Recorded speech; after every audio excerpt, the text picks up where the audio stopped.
Hello students, welcome to Strength of Material video lecture series. Today we are going to discuss about the what is composite section and how to solve the examples related to composite section. Hello students, पहले हम बात करते हैं composite section क्या है। दोस्तों composite section ऐसा होता है कि दो या फिर दो से ज्यादा मटेरियल से कोई भी कंपोनेंट बनता है उसको हम क्या बोलते हैं, कंपोजिट सेक्शन बोलते हैं। उसका एग्जांपल मैं आपको दे देता हूं।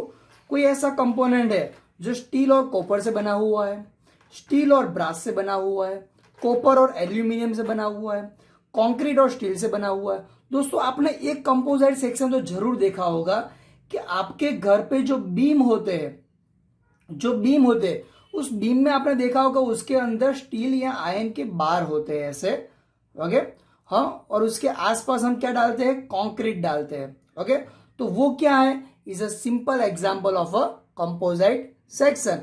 या फिर कोई मटेरियल है, सपोज एक पाइप है, ओके। उसके आउटर बाहर की जो पाइप है वो स्टील की है, उसके अंदर दूसरी पाइप डाली हुई है, वो पाइप सपोज कॉपर की है, तो उसको हम क्या बोल सकते हैं, कंपोजिट सेक्शन बोल सकते हैं। दोस्तों यहाँ पे मैंने आपको एक फिगर दी हुई है।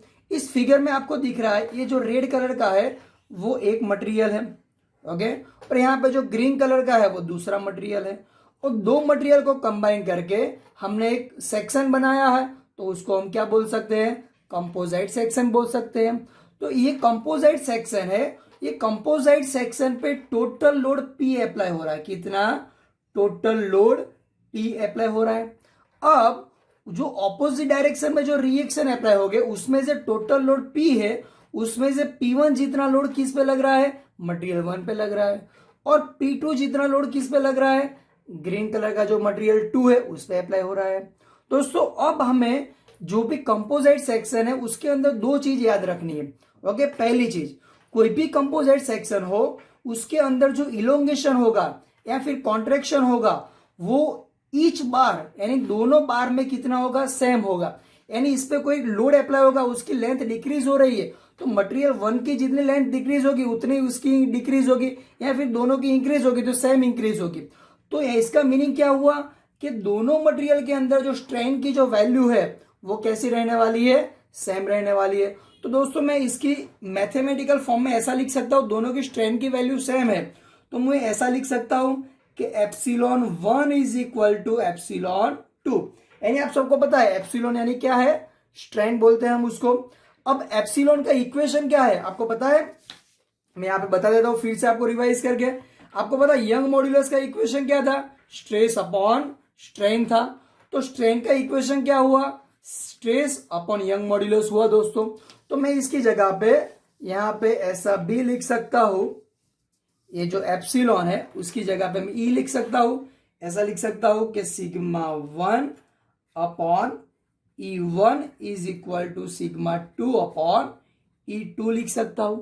अब दोस्तों इसको थोड़ा मैं थोड़ा आगे सिंप्लीफाई करता हूं। सिग्मा सिग्मा एक साइड ले लेता हूं मैं, तो sigma 1 upon sigma 2 is equal to E1 upon E2।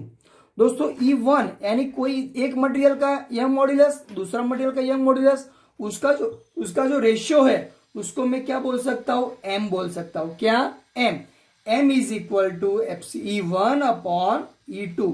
तो ये क्या हुआ, M इज इक्वल टू ये हुआ दोनों का मॉड्यूलर का रेशियो। तो M को बोल सकता हूं मैं मॉड्यूलर रेशियो बोलता हूं। ओके दोस्तों, इतना समझ में आ गया। अब आगे जाते हैं हम। अब आगे दूसरा जो पॉइंट है कंपोजिट सेक्शन में आपको याद रखना है कि total external load on the composite bar, यानी कोई कंपोजिट बार पे सपोज P लोड अप्लाई हो रहा है तो वो P लोड कितना होगा, is equal to the sum of the load carried by the different material. यानी सपोज इस पे 100 न्यूटन का लोड अप्लाई हो रहा है तो वो 100 न्यूटन का लोड कितना होगा, suppose material 180 Newton load carry कर रहा है तो बाकी का लोड कैरी कौन करेगा, ये P2 करेगा। तो P की total load is equal to load carried by one material plus load carry by second material. तो total load is equal to load carried by the sum of the load carried by the both the material. तो ये दोनों चीज ये composite section में आपको याद रखनी है। Modular ratio is equal to Young modulus of material 1, जिसकी वैल्यू ज्यादा हो उसको ऊपर रखना है आपको, ओके, और जिसकी वैल्यू कम हो उसको आपको नीचे रखना है। इतना याद रखोगे तो अभी चलेगा। तो modular ratio is equal to Young modulus of material 1 upon Young modulus of material 2। The total external load कितना है? Total external load is equal to load carry by sum of the load carry by the both the material. अब मैं आपको बता रहा हूं, तो दोस्तों इस लेक्चर के अंदर मैं आपको एग्जांपल सॉल्व करके नहीं दिखाने वाला, लेकिन मैं आपको एग्जांपल की जो मेथड है वो मैं आपको समझा दूंगा। ओके, मैं एग्जांपल सॉल्व करके आपको दूसरे लेक्चर में समझा दूंगा। तो पहली बार कंपोजिट सेक्शन कैसा होता है वो हम देख लेते हैं। एक मैंने आपको कंक्रीट वाला बताया, एक कंक्रीट है, इसके अंदर क्या होता है, स्टील के 4 या 6 बार लगे होते हैं। ओके, तो अंदर क्या है, स्टील है, बार क्या है, कंक्रीट है। और दूसरा एग्जांपल ले लेता हूं मैं, एक स्टील की या फिर कॉपर जो है, ओके, एक ये क्या है, बाहर की जो कॉपर की होलो ट्यूब है, उस कॉपर की ट्यूब के अंदर क्या डाली होती है, स्टील की ट्यूब डाली होती है। तो ये क्या हो गया, कंपोजिट सेक्शन हो गया। ओके, तो इसके एग्जांपल कैसे सॉल्व करना है वो मैं आपको बता दूंगा। इस सब की जो वैल्यू है, डायमीटर, वो सब चीज आपको एग्जांपल में दी होगी। जैसे मैं एग्जांपल सॉल्व करूंगा तब मैं आपको बता दूंगा। दोस्तों ये मैं एसएम के लेक्चर के अंदर एक चीज याद रखिए, मेरे जितने भी लेक्चर है वो सब लेक्चर देखिए, और मेरे साथ साथ अगर पॉसिबल हो तो एक नोट में एग्जाम्पल गिन भी लीजिए, क्योंकि स्ट्रेंथ ऑफ मटेरियल सब्जेक्ट ऐसा है दोस्तों, आपको देखने में मजा आएगा, लेकिन जैसे आप एग्जाम्पल गिनने जाओगे तो कहीं ना कहीं आप अटक जाओगे। ओके, तो इसके लिए जितनी प्रैक्टिस करोगे उतना अच्छा रहेगा। तो कोई भी आपको ये कोई भी सेक्शन दिया हो आपको, तो पहली चीज आपको क्या करनी है, दोनों के एरिया फाइंड कर देने हैं आपको। सपोज इसकी बात करता हूं, तो पहले इसका आपको, इसका जो स्टील के जो बार हो गए, तो स्टील का डायमीटर फाइंड कर दीजिए। तो आपको पता है, सपोज ये बार दिया हो आपको, तो उसके सर्कल का डायमीटर आपको पता है π/4 d², और इंटू करके जितने 4 जो बार हो तो इंटू 4 कर दीजिए, तो स्टील का डायमीटर मिल जाएगा, स्टील का टोटल एरिया मिल जाएगा, सॉरी। अब क्या करना है आपको, बाकी का ये कंक्रीट का एरिया फाइंड करना है। तो आप क्या करोगे, टोटल जो सर्कल है वो सर्कल का एरिया फाइंड कर दीजिए। तो π/4 कैपिटल D², उसमें से क्या करना है, ये जो स्टील के जो बार थे वो आपको माइनस कर दीजिए, तो आपको क्या मिल जाएगा, कंक्रीट का एरिया मिल जाएगा। दोस्तों ऐसे ही आपको क्या करना है, जो भी सेक्शन दिया हो, तो ये सपोज ये स्टील है, तो आपको इसका बार का डायमीटर कैपिटल D, अंदर का डायमीटर स्मॉल d है, तो आप क्या करोगे, π/4 d² करोगे, तो आपको ये अंदर की स्टील की ट्यूब का डायमीटर मिल जाएगा। उसके बाद π/4 hollow, outer diameter minus inner diameter करोगे, तो ये जो बाहर की जो ट्यूब है उसका डायमीटर मिल जाएगा। तो पहली चीज आपको एरिया मिल जाएगा, सॉरी। तो पहली चीज आपको क्या करनी है, कोई भी सेक्शन दिया हो तो दोनों मटेरियल का आपको एरिया फाइंड कर दीजिए। इतना हो गया दोस्तों। अब क्या करना है आपको, स्टेप 2 करना है। मेरे साथ साथ अगर लिख सकते हो तो लिख लीजिए, या फिर स्क्रीनशॉट ले लीजिएगा, जब मैं ऐसे कंप्लीट कर दूं तब आपको। तो स्टेप 2 में आपको क्या करना है, तो मॉड्यूलर रेशियो फाइंड करना है, या फिर आपको एक क्वेश्चन में दिया हो तो जरूरत नहीं है। मॉड्यूलर रेशियो क्या करना है, 2 कंपाउंड अगर कंक्रीट और स्टील है तो दोनों की ई की वैल्यू आपको दी होगी। क्या दिया होगा, ई की वैल्यू। तो जिसकी ई की वैल्यू ज्यादा है वो ऊपर रख दीजिए। सपोज स्टील है तो स्टील की वैल्यू ज्यादा है तो ई ऑफ स्टील ऊपर रख दीजिए, कंक्रीट की वैल्यू कम है तो उसको नीचे रख दीजिए, और मॉड्यूलर रेशियो आपको फाइंड कर देना है। ओके, तो मॉड्यूलर रेशियो हो गया। अब क्या करना है आपको, स्टेप 3 में जाना है।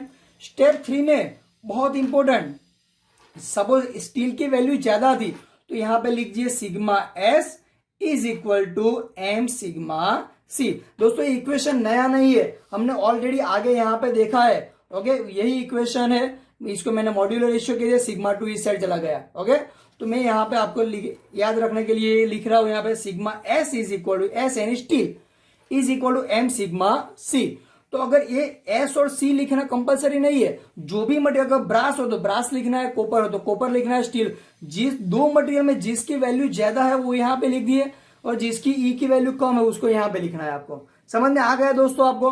तो यहां से अगर आपको क्या मिलेगा, कोई भी ऐसा कुछ रिलेशन मिलेगा। सपोज मैं यहाँ पे एम की वैल्यू सपोज 2 आई, तो sigma S is equal to 2 sigma C, यानी आपको यहां से ऐसे कुछ दोनों के stress of steel, stress of copper या फिर कॉन्क्रीट, इस दोनों के स्ट्रेस का आपको एक रिलेशन आपको यहाँ पे मिल जाएगा दोस्तों। अब आगे चले जाते हैं, हमारा स्टेप 4 है। स्टेप 4 में आपको क्या करना है, ये इंपॉर्टेंट स्टेप रहने वाला है दोस्तों। तो मैंने यहाँ पे एक आगे इक्वेशन दिखाया था, total load P is equal to P1 यानी स्टील प्लस P2 यानी कंक्रीट, जो दो मटेरियल आपको दिए उसके नाम आपको लिखना है। तो स्टील प्लस कंक्रीट, तो दोस्तों P की जगह पे मैं क्या लिख सकता हूं, आपको पता है सिग्मा का इक्वेशन क्या था, sigma is equal to P by A। तो P इज इक्वल टू क्या लिख सकता हूं, सिग्मा इंटू A लिख सकता हूं। तो यहां पे मैं लिख देता हूं sigma S S plus sigma C A C. तो अब क्या करना है, अगर आपको P की वैल्यू दी होगी एग्जांपल में, एस ए सी की वैल्यू दी होगी, और आपके पास ये दो में से कोई एक वैल्यू आपको फाइंड करनी है, तो क्या करना है, ये जो रिलेशन आपने सिग्मा एस का लिया था, ये रिलेशन आपको इस इक्वेशन में सिग्मा एस की जगह पे रख देना है, तो आपको सिग्मा सी मिल जाएगा। यानी इस यहां से आपको सिग्मा सी और सिग्मा एस दोनों की वैल्यू मिल जाएगी। अब हमारा जो लास्ट स्टेप है, अगर आपके लास्ट स्टेप है जरूरी नहीं है, अगर एग्जाम्पल में आपको ऐसा पूछा हो कि भाई लोड ऑफ स्टील और load carried by the concrete find करो, तो ही ये स्टेप करना है आपको। तो क्या करना है, वापिस सिग्मा एस की जगह में क्या लिख सकता था, सिग्मा एस की जगह पे मैं लिख सकता हूं P S upon A S लिख सकता हूं। तो मुझे क्या करना है, P S is equal to sigma S into A S. तो सिग्मा और ए की वैल्यू यहां पे लिख दी, यही इक्वेशन दोस्तों, कुछ नया नहीं है, यही इक्वेशन है, P S is equal to sigma S A S. तो पी की वैल्यू फाइंड करने को पूछे आपको कि मुझे स्टील पे कितना लोड लगेगा वो फाइंड करना है, कंक्रीट पे कितना लोड फाइंड करना है लगेगा वो फाइंड करना है। तो स्ट्रेस आपको यहां से मिल गया, तो स्ट्रेस यहां पे रख दीजिए, एरिया मिल गया, ये एरिया यहां पे रख दीजिए, तो आपको पीएस मिल जाएगा। वैसे ही पीसी फाइंड करना है आपको, तो क्या करना है, PC is equal to sigma C A C रख दीजिए। तो फिर से मैं बता दूं, सी और एस कंपलसरी नहीं है, जो मटेरियल है उसका डिनोशन आपको, नोटेशन आपको यहाँ पे देना है। अगर कंक्रीट है तो कंक्रीट, कॉपर है तो कॉपर, एस स्टील हो तो स्टील, ब्रास हो तो ब्रास। ओके, मोस्टली आपको कॉपर और कंक्रीट के एग्जांपल मिलते हैं। तो दोस्तों इसका स्क्रीनशॉट ले लीजिए या फिर लिख दीजिए नोटबुक में। मैं अगले लेक्चर में इसके जो एग्जाम्पल है वो एग्जाम्पल सॉल्व करके कैलकुलेशन करके आपको दिखाऊंगा। तब तक ये आपको इक्वेशन आप याद कर लीजिए। थैंक यू वेरी मच दोस्तों।